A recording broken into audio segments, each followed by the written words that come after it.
안녕하세요. 텍스솔루션부 절세연구소 문정현입니다. 올해 연금과 관련한 세법이 많이 개정됨에 따라 리뉴얼하여 찾아뵙게 되었습니다.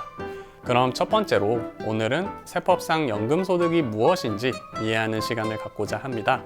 바로 시작하겠습니다. 과거 연금의 기본적인 구조는 국민연금과 개인연금 두 가지 축으로 이루어져 있었습니다. 보통 은퇴를 철저히 대비하는 경우가 적어 국민연금에 의지하는 경우가 대부분이었습니다.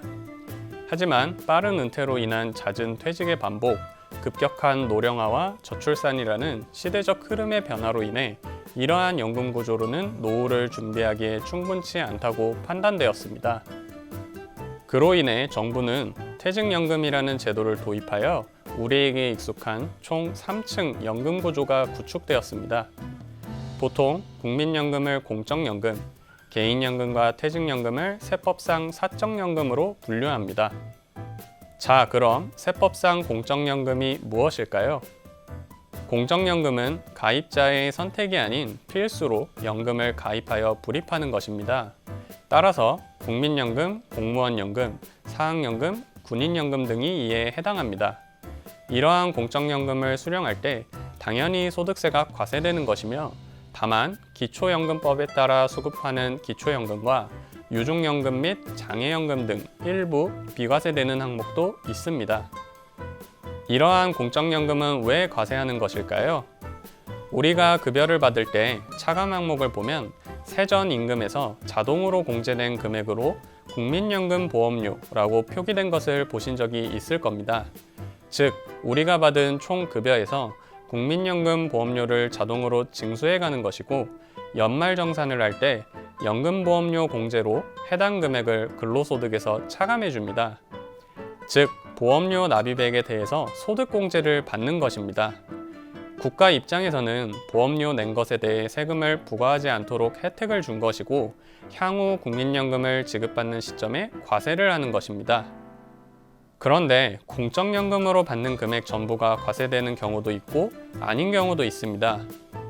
현재는 공적연금으로 납부하는 보험료에 대해 소득공제를 적용해 준다고 설명했는데요. 이 소득공제 혜택이 적용된 게 2002년부터입니다.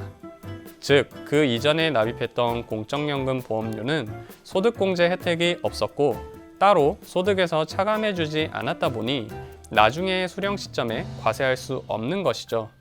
따라서 전체 수령한 공적연금액 중에서 2002년 이후 납입한 분에 대해서만 과세소득으로 보아 연금소득세를 부과하고 있습니다. 이 자료는 실제 국민연금에 대한 지급 명세서인데요. 이 경우 총 연금 수령액이 있고 연금 제외소득이라고 표기된 부분이 있습니다. 그 금액은 당초 소득공제 혜택을 받지 못했기 때문에 과세 대상에서 제외한다는 의미입니다. 따라서 나의 과세 대상 금액은 총 연금액이 됩니다. 다음으로 세법상 사적연금은 무엇일까요? 세법에서 말하는 연금 계좌란 연금저축계좌와 퇴직연금 계좌를 말합니다. 일반적으로 개인이 쉽게 가입할 수 있는 계좌는 연금저축계좌와 IRP입니다. 연금저축계좌와 IRP는 비슷하지만 각 계좌마다 차이가 있습니다. 먼저 연금저축계좌는 가입 자격에 제한이 없어서 미성년자나 주부 등 모두 가입이 가능하지만 IRP의 경우 근로소득자나 자영업자만 가입이 가능합니다. 두 계좌 모두 합산해서 1년에 1,800만 원의 납입 한도가 있습니다. 연금저축계좌의 경우 해지하지 않더라도 중도 인출이 자유롭게 가능하나 IRP의 경우 근로자 퇴직급여 보장법에 정한 법적 사유에 해당해야만 중도 인출이 가능합니다. 마지막으로 운용상품에 있어 연금저축의 경우 펀드나 ETF 등 실적 배당형으로 운용 가능하나 IRP의 경우 예금 등의 원금 보장형 상품도 운용 가능하며 위험자산의 투자 한도가 별도로 존재한다는 특징이 있습니다. 연금저축계좌 IRP와 관련한 사적연금의 과세체계는 왜 이렇게 복잡할까요? 개인연금의 소득세 체계는 종합소득, 퇴직소득, 양도소득 이 세 가지로 분류하여 과세하고 있습니다. 이러한 세 가지 소득은 서로 합산하지 않고 각각 따로 과세하는데 이를 분류과세라고 합니다. 이중 연금소득은 종합소득에 포함하여 과세합니다.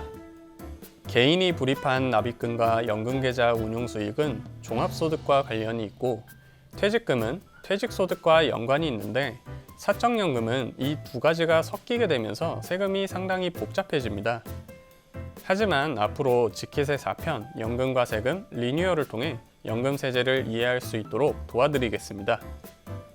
핵심 요약입니다. 세법상 연금소득은 공적연금과 사적연금으로 구분되고, 공적연금인 국민연금 등도 당연히 소득세 과세 대상입니다. 사적연금은 연금저축계좌와 퇴직연금 계좌가 있으며, 일반적으로 증권사에서는 연금저축펀드와 IRP를 가입합니다. 네, 오늘은 간단하게 연금의 전반적인 구조에 대해서 이야기해봤습니다. 다음 시간부터는 본격적으로 연금 계좌의 납입 단계에서 어떤 세무 내용이 있는지 알아볼 예정입니다. 자, 그럼 다음에 뵙겠습니다. 감사합니다.